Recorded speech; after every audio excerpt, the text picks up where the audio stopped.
Thomas, जो वहाँ एक रसोइया है, बुरी तरह से घबराया हुआ है क्योंकि उसके पास छठी इंद्रिय है जिससे वह मरे हुए लोगों और इन शैतानी जीवों को देख सकता है। वह छुपकर उस जीव की हर हरकत पर नजर रखने लगता है, इस डर से कि कहीं वह शैतान उसे देख न ले। पूरे रेस्टोरेंट का चक्कर लगाने के बाद वह शैतानी जीव थॉमस की प्रेमिका स्टोनी के पास जाकर रुक जाता है। थॉमस का दिल बैठ जाता है। वह समझ जाता है कि उसकी प्रेमिका खतरे में है। अपनी पहचान छुपाने के लिए थॉमस हवा में एक फ्लाइंग किस उछालने का नाटक करता है, जिससे वह जीव भ्रमित हो जाता है और अस्थायी रूप से स्टोनी का पीछा छोड़ देता है। हालांकि शैतान को थॉमस पर शक हो जाता है। वह थॉमस के चेहरे के बिल्कुल करीब आकर उसे परखने की कोशिश करता है कि क्या यह इंसान उसे देख सकता है। थॉमस का दिल तेजी से धड़क रहा है, लेकिन वह अपनी तीसरी आंख के राज को छुपाने के लिए पत्थर जैसा चेहरा बना लेता है। वह जानता है कि ये जीव सामान्य आत्माओं जैसे नहीं होते। ये अपशकुन और आने वाली मौत की ऊर्जा पर पलते हैं। अगर इन्हें पता चल जाए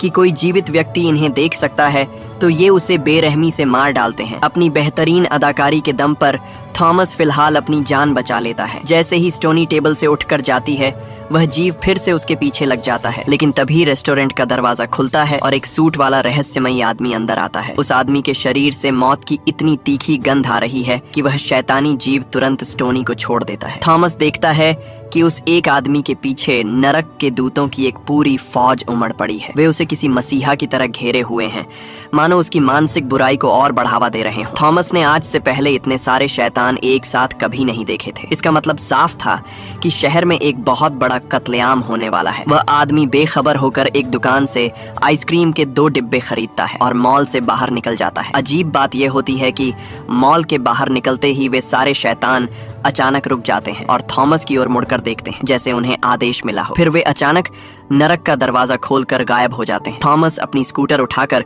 उस आदमी का पीछा करता है और शहर के बाहर एक सुनसान घर तक पहुंच जाता है। जब वह आदमी बाहर जाता है तो थॉमस ताला तोड़कर अंदर घुसता है। घर के अंदर का नजारा बेहद डरावना और अस्त व्यस्त है। एशट्रे में 3 अलग अलग ब्रांड की सिगरेटें मिलती हैं, जिससे थॉमस समझ जाता है कि उस आदमी के साथ कुछ और खतरनाक साथी भी शामिल हैं। तभी थॉमस को अपने पीछे बर्फीली ठंड का एहसास होता है। बगल के कमरे से चीखने चिल्लाने की आवाजें आती हैं। वह देखता है कि दरवाजे के हैंडल से हजारों तड़पती हुई आत्माएं कमरे में घुस रही हैं और पूरे कमरे को बर्फ की तरह जमा रही हैं। थॉमस हिम्मत जुटाकर उस जमे हुए दरवाजे को खोलता है, जहां उसे दीवार पर एक चमकता हुआ ब्लैक होल दिखता है। जैसे ही वह उसमें हाथ डालने की कोशिश करता है, काली लपटें और टेंटिकल्स उसे अंदर खींचने की कोशिश करते हैं। थॉमस जान बचाकर वहां से भागता है और छुपकर देखता है कि वे शैतानी जीव वापस आ गए हैं और अपने साथ नरक से और भी कई खतरनाक साथियों को लेकर आए हैं। थॉमस तुरंत पुलिस चीफ के पास जाता है, जो उसकी शक्तियों के बारे में जानता है। चीफ को पता चलता है कि उस संदिग्ध आदमी का नाम मशरूम हेड है, लेकिन कानून की मजबूरी ये है कि बिना किसी अपराध या सबूत के पुलिस किसी को गिरफ्तार नहीं कर सकती। चीफ केवल एक नए सिपाही ईक को जांच के लिए भेज पाता है। तनाव के बीच थॉमस अपनी प्रेमिका स्टोनी के साथ चर्च की छत पर थोड़ा वक्त बिताने की कोशिश करता है, लेकिन तभी वह देखता है कि मशरूम हेड गुस्से में चर्च की तरफ आ रहा है। थॉमस को डर लगता है कि शायद उस आदमी को पता चल गया है कि थॉमस उसका पीछा कर रहा था। वे दोनों चर्च के अंदर छुप जाते हैं। कुछ पल की शांति के बाद अचानक वह दरवाजा जिस पर स्टोनी टिकी थी जोर जोर से हिलने लगता है, जैसे कोई उसे तोड़कर अंदर आना चाहता हो। डर के मारे थॉमस और स्टोनी चर्च से बाहर भागते हैं और अपनी स्कूटर पर बैठकर वहां से तेजी से निकल जाते हैं। थॉमस अब समय के खिलाफ एक दौड़ में है। उसे न केवल अपनी और अपनी प्रेमिका की जान बचानी है, बल्कि उस महाविनाश को भी रोकना है जिसकी योजना मशरूम हेड और नरक की सेना ने बनाई है। थॉमस अपनी जान बचाकर भागते समय पुलिस चीफ को फोन करता है और बताता है कि मशरूम हेड चर्च में उस पर हमला करने की कोशिश कर रहा है। चीफ तुरंत पुलिस बल के साथ चर्च पहुंचते हैं, लेकिन वहां का नजारा देखकर हैरान रह जाते हैं। चर्च का हॉल तहस नहस हो चुका है, फर्नीचर टूटा पड़ा है, लेकिन अजीब बात यह है कि वहां मशरूम हेड का कोई नामो निशान नहीं है और न ही उसके वहां होने का कोई सबूत मिलता है। तभी सिपाही साइमन थॉमस के पास आता है और कहता है कि चीफ ने उसे मशरूम हेड के बारे में जानकारी जुटाने भेजा है। बातचीत के दौरान थॉमस की प्रेमिका स्टोनी की नजर साइमन के हाथ पर बने एक अजीब टैटू पर पड़ती है। जब वह उसका मतलब पूछती है तो साइमन घबरा जाता है और सवाल को टालते हुए कहता है कि यह बस एक मामूली टैटू है। घर लौटते समय स्टोनी भावुक हो जाती है। वह थॉमस के इन खतरनाक सायों के साथ रहने से डरी हुई है और उसे खोने से घबराती है। तभी पास से एक औरत के चीखने की आवाज आती है। थॉमस देखता है कि 2 खूंखार कुत्ते एक औरत पर हमला कर रहे हैं। इससे पहले कि थॉमस उसे बचा पाता, कुत्ते उसे मार देते हैं। तभी एक गंजा आदमी बंदूक के साथ वहां आता है और कुत्तों को गोली मार देता है। जब पुलिस पहुंचती है तो पता चलता है कि मरने वाली महिला कोई और नहीं बल्कि सिपाही ईक की प्रेमिका थी। थॉमस को याद आता है कि ये वही कुत्ते थे जिन्हें उसने मशरूम हेड के घर पर देखा था। अब पुलिस के पास मशरूम हेड को गिरफ्तार करने का ठोस सबूत था। थॉमस जब अपने घर लौटता है तो उसे फर्श पर एक रिवॉल्वर पड़ी मिलती है। बाथरूम की लाइट जल रही होती है। जब वह अंदर जाकर देखता है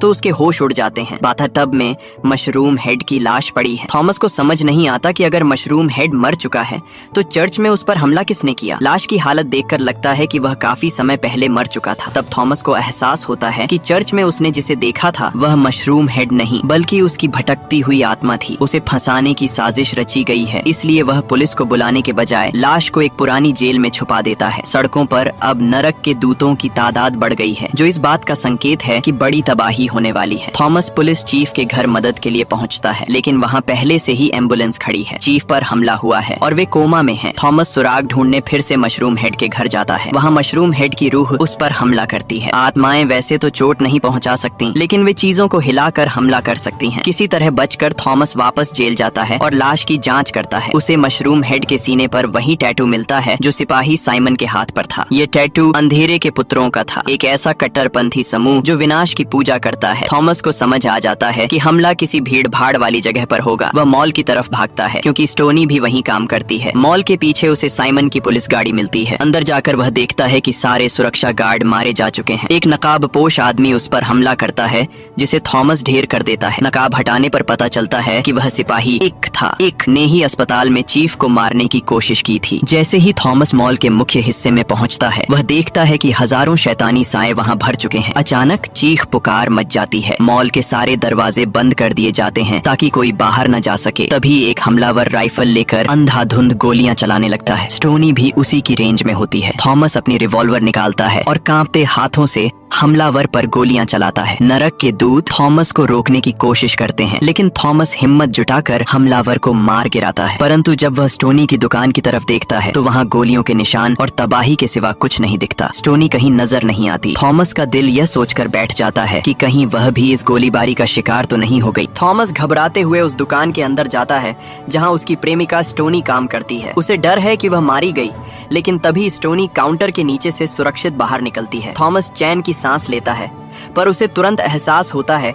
कि खतरा टला नहीं है। तभी उसे सिपाही एक की मृत प्रेमिका की आत्मा दिखाई देती है। वह थॉमस को कुछ बताने की कोशिश कर रही है। थॉमस उस हमलावर का मुखौटा हटाता है जिसे उसने अभी मारा था, और यह देखकर दंग रह जाता है कि वह साइमन नहीं बल्कि वह गंजा आदमी था जिसने कुत्तों को मारा था। वह भी इस साजिश का हिस्सा था। उस मृत महिला की आत्मा का पीछा करते हुए थॉमस मॉल के लोडिंग एरिया में पहुंचता है। वहां उसे एक बड़ा ट्रक खड़ा मिलता है। ट्रक के ड्राइवर की मदद से जब वह पीछे का दरवाजा खोलता है तो उसके होश उड़ जाते हैं। पूरा ट्रक बमों से भरा हुआ है। बम पर केवल 3 मिनट का टाइमर चल रहा है। थॉमस समझ जाता है कि मॉल में हुई गोलीबारी सिर्फ लोगों का ध्यान भटकाने के लिए थी। असली मकसद इस विशाल बम से पूरे मॉल को उड़ाना था। नरक के दूत इस तबाही को सुनिश्चित करने के लिए वहां मौजूद थे। तभी एक शैतानी साया सिपाही साइमन सान के शरीर में प्रवेश कर जाता है और उसे नियंत्रित करते हुए ट्रक ड्राइवर की गोली मारकर हत्या कर देता है। थॉमस गोलियों की बौछार के बीच किसी तरह ट्रक के केबिन में घुसता है और तारों को जोड़कर इंजन स्टार्ट कर देता है। वह ट्रक को मॉल से दूर एक सुनसान इलाके की ओर ले जाने लगता है। साइमन भी ट्रक पर चढ़ जाता है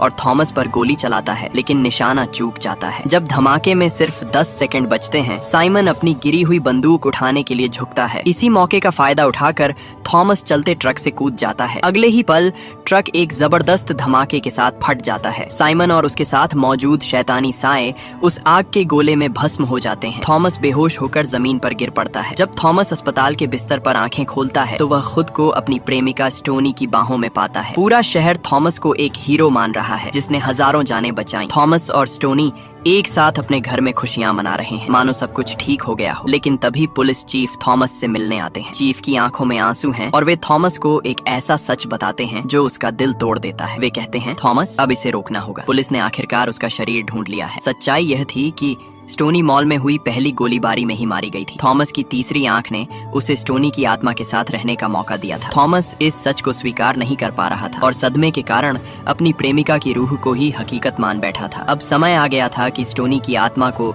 इस दुनिया से विदा होना पड़े। थॉमस का दिल बुरी तरह टूट जाता है। वह रोते हुए अपनी प्रेमिका की रूह को अंतिम विदाई देता है। स्टोनी की आत्मा धीरे धीरे धुंधली होकर गायब हो जाती है और थॉमस उस कमरे में बिल्कुल अकेला रह जाता है।